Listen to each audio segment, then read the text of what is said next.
Hey, you guys, I am back with another video, and this is still all a part of my Pep Talks with LaTersa series. If you missed the first one, it was all about stop caring about what other people think about you.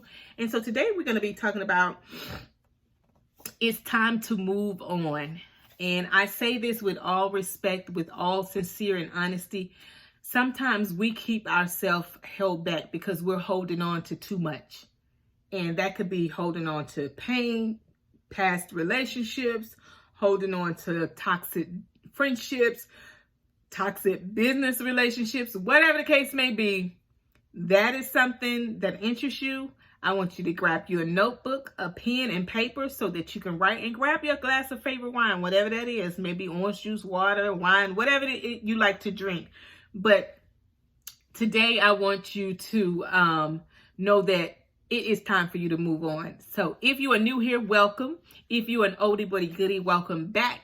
This channel is typically about self-care and hygiene, personal development, and a little bit of entrepreneurship. But I wanted to make this series on Pep Talks with LaTersa. So just give you some real life tips on how you can maneuver through your life so that you can live your best life. So if you missed the first one, I'll leave the link below to the playlist. But sometimes it's not so much as you're not where you wanting to be, or it could be you are really where you want to be, but you may be just stuck. You don't know what else to do. Sometimes there's nothing else to do but move on. See, a lot of times we're sitting around, we waiting for closure. We waiting for people to apologize. We waiting for things to get better. We waiting, trying to figure out how to fix the situation and make it better. Well, hear me when I say sometimes the only thing you can do, the best decision you can make for yourself is to move on.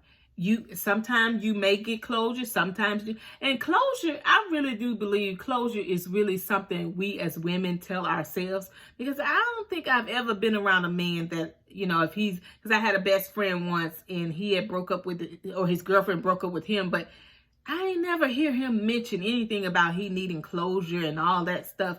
I think that's more so us as women, we be wanting closure. But hear me when I say, you might not ever get that closure, but you do have to pick up the pieces and move on with your life, because some of you guys have been stuck in one incident from your past and you haven't moved on yet. Everything around you is still showing you things that happened back then. And y'all know I always speak with truth, because that was me. Every decision I made, from the time I opened my big mouth to the time I caused all that shame on myself, every decision I made was out of fear, because I didn't want to be hurt again. I put up a wall. I didn't want nobody to hurt my feelings. I didn't want anybody to hurt me. I was afraid to do this. I was afraid to do that. Every decision I made was based out of fear, and that's no way to live, you guys. If you want to live your best life, sometimes the best thing you can do for yourself is to move on and just take it with a grain of salt for what it is. Learn those valuable lessons and move on with your life, because you stuck there in one chapter of your life. And hear me when I say people will try to define you by a chapter in your life, but you have to know that you're a child of the King and you are bigger than one chapter in your life. One part of your life does not dictate your whole life. Yes, when you younger, maybe some of you are my age, you're in your 40s, you still gonna make mistakes. But you can't sit there and wallow and stay stuck in your mistake. You got to learn how to pick yourself up. See, you can't, I listen to a lot of inspirational messages and sermons. And I was listening to this sermon once, and it was saying, you got to be your own rescuer. You can't wait for somebody else to rescue you from your own life. Sometimes we make the bed, and as my mother used to say, you make your bed, you got a wall in it. Sometimes we make them not so healthy decisions, but you got to own it. I tell y'all, I own everything that happened to me. That's why you can't really come to me and say stuff to me, because I know what it is. I lived through it. I think I can tell you what happened to me better than you can. You probably got a little glimpse, or you heard little stuff, but you ain't got the real truth. If you want the real truth, you just come to me. I answer it for you. You might not like the answer, but that's what I'm saying to you. Don't allow other people to make you stay stuck in one chapter of your life. You got to pick it up and keep on moving. Take them valuable lessons with you. Because I guarantee you, if you learn them lessons, when it come back around again, you'll be like, oh, honey, no, I ain't going there no more. I know where I ended up with that decision. Or you'll know when you come across somebody that's not good for you. You know, especially, you know, we as women, especially in relationships, you know how to decipher between, is this man good for me or is he just coming to play? And honey, at my age, I ain't got time to be playing. I ain't got time for no games. I don't have time for none of that. I play games with my kids if I want to play games, some board games or something. But I don't have time for the little crazy stuff. And nowadays, you know, life is just so short to be, you know, just say what you mean and mean what you say. Keep your word. Be a person of your word. If you say you're going to do something, do it. That's how you have to look at it. And so the first tip in order for you to move on is stop living in the past. You can't go back and wave a magic wand and say, you know what, be gone. You can't do that. If that's the case, honey, all of us would have been waving magic wands 3 or 4 times. But that's all a part of life. Whatever happened to you in your past, and here's what I encourage you to do. Sometimes you got to go revisit. And I ain't talking about go back in your past and live there. Sometimes you got to break down those layers of the onion to figure out why you make the decisions you make, why you act the way you act. Because it's a reason. It's a deep-rooted reason. If you get to the root of the thing, you'll figure out why you make the decisions, why you keep ending up in the same relationship with different men, but it's the same scenario playing over and over. You got to check you. It's you. You are the key denominator in all of this. So if you keep having the same experiences, it ain't somebody else. It's you. And you keep making those same decisions and keep ending up in those same situations because you're not taking the time out to deal with why you ended up in the situation in the first place. See, when you go back to revisit your past, you're not going back there to wallow and stay there. You're going back there so you can get some answers so it can help you in your today life. See, you can't go back and revisit and change the past, but you can go back to your past and get some clarity. I know for me, when I went through my breakthrough session 5 or 6 years, it was about 4 or 5 years ago, I learned a lot of stuff that happened in my childhood. I had suppressed it because as a kid, you do what you know how to do. You suppress it so you won't hurt. You numb it so you won't have to deal with it. But anything you don't deal with, whether it's good or bad, it's going to always resurface. And every time it resurfaces itself, it gets worse and worse and worse. And when I start to deal with things from my childhood, it made so much sense why I was the way I was, why I was so fearful, why I was so afraid. You know, it made so much sense because as a child, I experienced some things that I wouldn't wish on any child. But I didn't know that because I suppressed it. And I'm going to tell you another way that I found out. I used to write journals way back in the day. But back in the day, you used to call them diaries.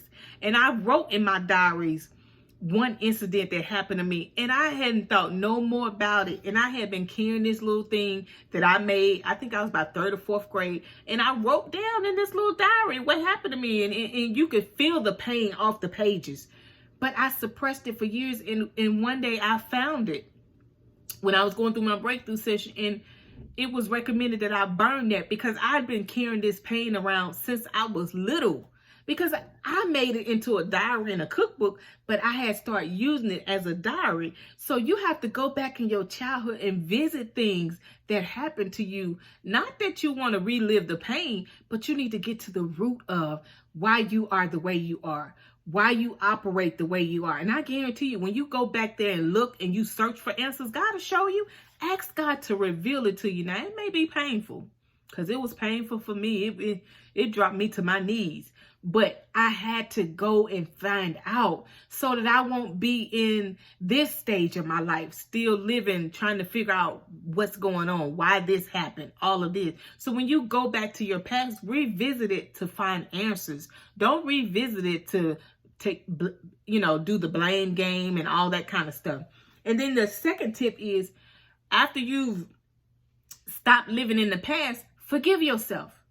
And y'all, when I tell y'all, it's just been recently that I figured out that some things in my life that I did or that happened to me, I still hadn't really forgiven myself.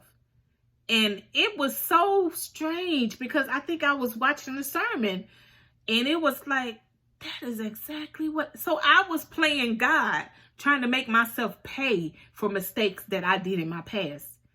And y'all know what it is. You forgive everybody else. You so good at forgiving everybody else. They did the worst of the worst and you forgive them with the quickness.